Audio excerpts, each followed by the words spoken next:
دا په دې میتھس کې یو فارموله استعمالیږي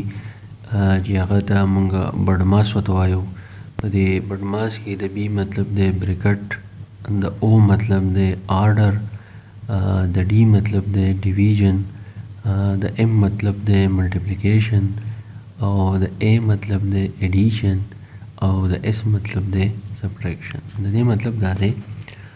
چې کله موږ سره سوال راځي په هغې کې زموږ سره بریکټ وي، اول په سر به موږ بریکټ هغه حسال کوو، په هغې پسې به موږ د آرډر حسال کوو. د آرډر چې نو دا یو باري په کوېسچن کې زموږ سره له پاسه راغلی، بیا به موږ د تقسیم حسال کوو، بیا به د ملټیپلیکیشن، بیا د ایډیشن، او په آخر کې موږ سبټریکشن. اوس دا یو کوېسچن دی، نو چې دې قسمه کوېسچن راغلی نو په دې کې زموږ سره دا بریکټ دی، اول به موږ دا بریکټ حل کوو،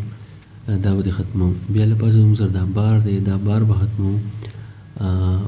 بیا زموږ سره د ډیویژن عمل کېږي، نو دا ډیویژن به موږ کوو،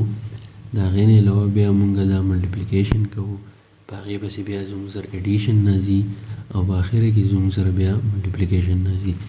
نو د میتھس چې کوم سټوډنټان دي هغو که دا فارموله نه وي یاده، نو دا فارموله هغو له یادول چې ضروري دي، ځکه چې دا په میتھس کې راځي. که زموږ سره وړی کوېسچن وي، یا زموږ سره